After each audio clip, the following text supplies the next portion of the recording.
Assalamualaikum warahmatullahi wabarakatuh.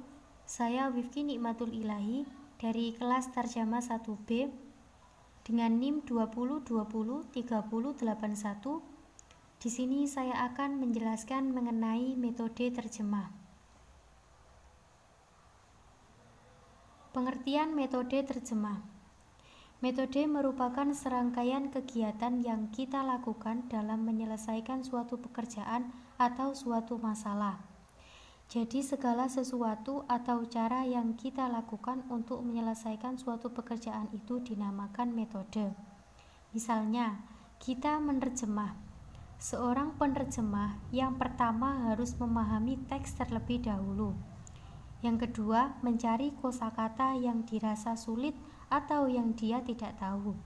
Yang ketiga, barulah memulai menerjemah. Yang keempat, mengedit.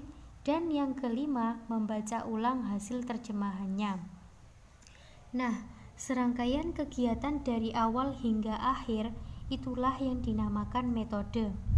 Sedangkan penerjemahan memiliki arti tafsiran makna teks dari bahasa sumber untuk menghasilkan teks yang sama dalam bahasa sasaran yang mengkomunikasikan pesan serupa. Jadi bisa dikatakan metode terjemah adalah proses atau sistem yang digunakan untuk menafsirkan makna teks dari bahasa sumber ke bahasa sasaran yang mengkomunikasikan isi serupa. Salah satu tujuan penerjemahan adalah untuk memfasilitasi pembelajaran bahasa asing. Hal ini sangat membantu seseorang yang ingin mempelajari topik, bahasa, atau keilmuan yang sumbernya adalah selain bahasa ibu.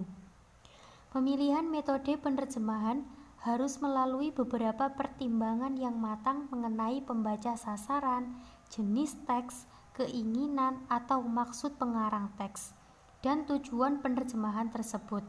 Jadi seorang penerjemah harus memiliki metode yang jelas dan melakukan penerjemahan sesuai dengan yang direncanakan. Selanjutnya, macam-macam metode terjemah. Terdapat 8 metode penerjemahan yang dikelompokkan menjadi 2 bagian. Yang pertama, metode yang berorientasi pada bahasa sumber, dan yang kedua, metode yang berorientasi pada bahasa sasaran. Metode yang berorientasi pada bahasa sumber. Yang pertama, terjemah kata demi kata. Terjemahan tiap kata berada di bawah setiap bahasa sumber. Urutan katanya dijaga dan dipertahankan. Kata diterjemahkan satu persatu dengan arti umum tanpa mempertimbangkan konteks pemakaiannya.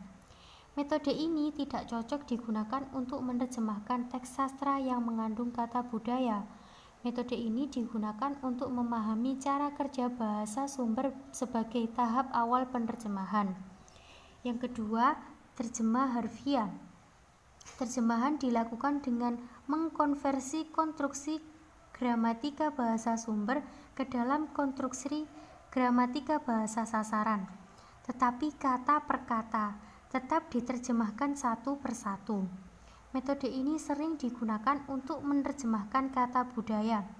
Metode ini juga digunakan untuk memecahkan kerumitan bahasa. Yang ketiga, terjemah setia. Terjemahan dilakukan dengan mentransfer kosakata kebudayaan dan urutan gramatika dipertahankan. Metode ini cocok untuk menerjemahkan teks resmi atau teks puisi, dan berpengaruh buruk untuk terjemahan novel anak karena kaku dan tidak indah. Metode ini bertujuan untuk memproduksi makna kontekstual bahasa sumber ke dalam bahasa sasaran. Yang keempat, terjemah semantis. Terjemahan dilakukan dengan mempertimbangkan nilai estetika bahasa sumber, menyelaraskan makna untuk meraih asonasi, dan melakukan permainan kata serta pengulangan. Metode ini lebih tepat digunakan untuk teks ekspresif, tetapi juga cocok untuk menerjemahkan teks resmi. Metode ini bersifat fleksibel dan memberi keluasan penerjemah untuk berkreasi dan menggunakan intuisinya. Metode yang berorientasi pada bahasa sasaran. 5. Terjemah dengan adaptasi.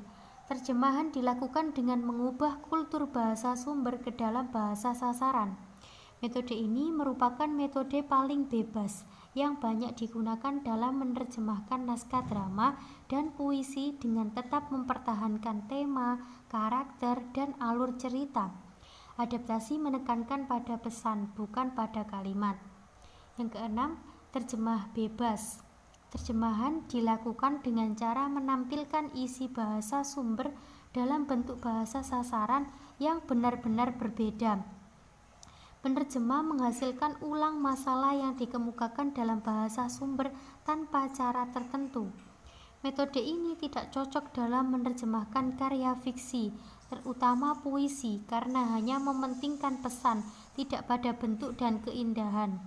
Metode ini bersifat parafrastik, mengungkapkan amanat yang terkandung dalam bahasa sumber dengan ungkapan penerjemah dalam bahasa sasaran, sehingga tidak jarang terjemahan menjadi lebih panjang dari teks aslinya.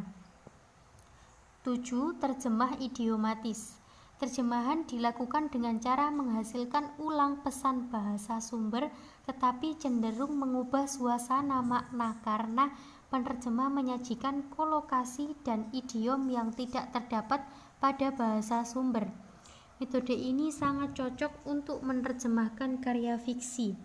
Semua bahasa figuratif, yaitu metafora, simil, dan idiom termasuk bahasa kiasan. Dan metode ini memegang peran penting dalam menerjemahkan bahasa kiasan. 8. Terjemah komunikatif. Terjemahan dilakukan dengan cara mengkomunikasikan makna kontekstual bahasa sumber ke dalam bahasa sasaran, sehingga isi dan maknanya mudah diterima dan dipahami pembaca. Metode ini sangat mementingkan makna. Metode ini masih menghadirkan unsur budaya meski tidak lagi terkait dengan struktur dan budaya bahasa sumber. Manfaat penerjemahan: mengetahui arti atau makna bahasa asing, memperkaya arti kosakata atau istilah bahasa, belajar bahasa asing sebagai bahan perbandingan, menyerap bahasa asing, menciptakan peluang lapangan pekerjaan, mengurus berbagai keperluan, sarana menikmati karya dan perjalanan dan pariwisata. Syukron, Assalamualaikum warahmatullahi wabarakatuh.